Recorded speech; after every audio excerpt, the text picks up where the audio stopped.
হোমস্টেতে শেষ সকালটা আমাদের শুরু হলো গরম গরম পুরি তরকারি দিয়ে ব্রেকফাস্টে। এবার কিন্তু আমাদের বিদায় জানানোর পালা। বিদায় নিয়ে আমরা চললাম মিরিকের পথে। রাস্তার দুপাশে পাহাড়ের ধাপে ধাপে মেঘেদের খেলা আর নিচে বয়ে চলা ওই রংভং নদী, সব মিলিয়ে এই দৃশ্যটা যেন ঠিক একটা সিনেমার মতো। আমরা এখন ক্রস করছি রংভং নদীর ওপরে সেই ব্রিজটা। আমাদের নেক্সট ডেস্টিনেশন হচ্ছে গোপালধারা টি এস্টেট। সেখানে আমরা যাব। যদিও এই জায়গাগুলো গোপালধারা এবং তারপরে আমরা আজ যাব মিরিক লেক ঘুরতে। এগুলো আমাদের আগেও ঘোরা, কিন্তু এই যাত্রাপথে এই জায়গাগুলো পড়বে এবং এই জায়গাগুলোর এত সৌন্দর্য যে একবার ঘোরা হলেই যে হয়ে গেল তা নয়, এগুলো বারবার ঘোরা যায়। তাই আমরা সেরকমই ঠিক করেছিলাম। সেভাবেই একটা গাড়ি আমরা আজকে বুক করেছি, যিনি আমাদেরকে এই হোমস্টে থেকে আমাদের পিক আপ করে Gopaldhara tea estate, Mirik lake সব ঘুরিয়ে আমাদেরকে অবশেষে শিলিগুড়িতে ড্রপ করবেন। সেখানে থেকে আজকে রাতের বাসে আমরা বাড়ি ফিরব। তো এই যে আমরা যাচ্ছি গোপালধারা, রাস্তায় কিন্তু প্রচুর চা বাগান পড়ছে, ভীষণ সুন্দর রাস্তা। তো আগের দিন যে রাস্তাটা আমি বলেছিলাম খারাপ রাস্তা, আজকে কিন্তু সেই রাস্তাটা নয়, আজকে অন্য রাস্তা। এই রাস্তাটা একটু লং, কিন্তু আগের দিনের থেকে এই রাস্তাটা অনেকটাই বেটার। আগের দিনের রাস্তাটা শর্টকাট ছিল। তো এই আমরা পৌঁছে গেছি গোপালধারা টি এস্টেটে। পাহাড়ে ঘেরা একটা চা বাগান, চারিদিকেই যতদূর দেখছি শুধু সবুজ আর সবুজ। আর এই চা বাগানের মধ্যে দিয়ে হেঁটে যাওয়ার রাস্তা ভীষণই ভালো লাগছিল। আগের বার আমরা এখানে এসেছিলাম সম্ভবত 2019 সালে, হ্যাঁ, তখন আরও বেশি ভেতর পর্যন্ত যাওয়া যাচ্ছিলো, এখন অতটাও যেতে দেয়নি। যাই হোক, গোপালধারা ঘুরে আমরা আবার গাড়িতে উঠে পড়লাম এবং এবারে আমাদের নেক্সট গন্তব্য হচ্ছে মিরিক লেক। তো মিরিক লেক আমরা পৌঁছে গেছি। মিরিক পৌঁছেই সেই লেকের ধারে একটা চিরচেনা সৌন্দর্য যা আমাদেরকে মুগ্ধ করলো।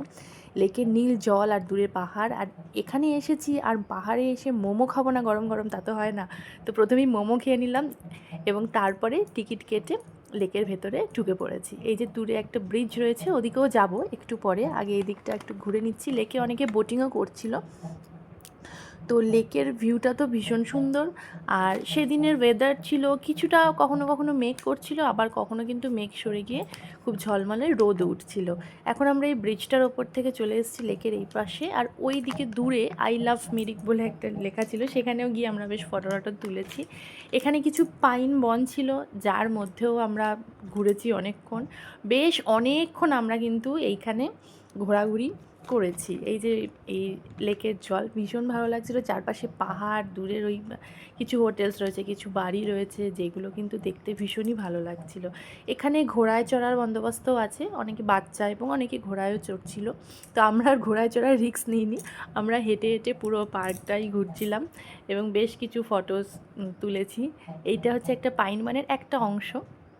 তারপরে এই গরম গরম ম্যাগি খেয়ে নিলাম। সেদিনের লাঞ্চ বলতে আমাদের ওটাই। আর এখানে বেশ কিছু ফুলের গাছ, অর্কিড বা সাকুলেন্ট টাইপের বিক্রি হচ্ছিল। তো আমি এখান থেকে কিছু গাছ কিনলাম নিজের জন্য, ওটাই আমার ঘুরতে গিয়ে শপিং। একটা সাকুলেন্ট কিনেছি আর একটা অন্য একটা রোজের একটা ক্যাটাগরি কিনেছি। তো সেই সব কিনে এবার কিন্তু আবার আমরা উঠে পড়েছি গাড়িতে শিলিগুড়ির পথে। সারাদিন ঘোরার পর এবার আমাদের শিলিগুড়ি ফেরার পালা। পাহাড়ের এই আঁকাবাঁকা পথ, পাইন বন, চা বাগান, এইসব পেরিয়ে আমাদের গাড়ি কিন্তু এবার ছুটে চলেছে শিলিগুড়ির পথে। যথারীতি আমরা যেহেতু খুবই 1-2 দিনের মধ্যেই প্ল্যান করে ট্রিপটা করেছি, তো ট্রেনের টিকিট তো ফাঁকা ছিল না, সেই জন্য আমরা গিয়েছিলামও একটা বাসে, লেটস গো সেই বাস ছিল, সেই বাসটাও খুব ভালো ছিল। আর আসার দিনও ঠিক তার আগের দিনই আমরা ড্রিম ক্রুজারে আমাদের টিকিট বুক করেছিলাম। তো সেই মতো শিলিগুড়িতে আমাদের জন্য ড্রিম ক্রুজার ওয়েট করছে, আমরা শিলিগুড়ি পৌঁছে গেছি। পাহাড়ে কাটানো আমাদের এই সুন্দর দিনগুলো এবং আমাদের যাত্রা আপনাদের ভালো লাগলে কমেন্টে জানাবেন, আর ভিডিওটা ভালো লাগলে একটা লাইক করবেন। এখানে এই বাসের মধ্যে একই রকম সমস্ত সাজসজ্জা ছিল, একটা পার্সোনাল টিভি ছিল, আর ছিল মানে হেডফোন ছিল, যেরকম সব মিলিয়ে এটা যেন একটা চলন্ত হোটেলের মতো। তো এখানেও কিন্তু রাতের ডিনার সার্ভ করা হয়েছিল।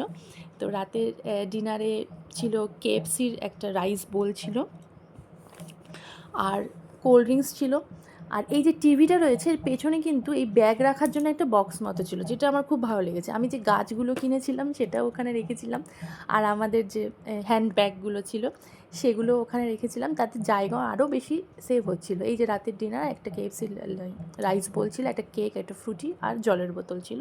আর যেরকম ড্রাই ক্লিন করা ব্ল্যাঙ্কেট থেকে শুরু করে সব কিছু একদম প্যাক করা ছিল। ভীষণ সুন্দর। শিলিগুড়ি থেকে আমাদের বাস যাত্রা শুরু করলো। পরদিন ভোরবেলায় কিন্তু আমরা পৌঁছে যাব। বাসের জার্নিটা কিন্তু আমাদের এবার ভীষণ ভালো লেগেছে। কিছু কিছু ক্ষেত্রে কিন্তু ট্রেনের থেকেও যেন এই বাসের জার্নি আমাদের মনে হয়েছে অনেক বেশি আরামদায়ক। তো শিলিগুড়ির এই শহর ছাড়িয়ে এখন আমাদের বাসটা চলছে। এই বাসটা এখান থেকে ছিল আমাদের সন্ধ্যে 7টার সময়। আমরা কিন্তু বিকেল 4টের মধ্যেই পৌঁছে গিয়েছিলাম। তারপরে আমরা কিছুক্ষণ এখানে ওয়েট করি। সন্ধ্যে 7টায় এই বাসটা এখান থেকে ছেড়ে আমরা আমাদের বাড়ির কাছাকাছি, মানে বারাসাতের কাছে, ওখানে আমরা নামি।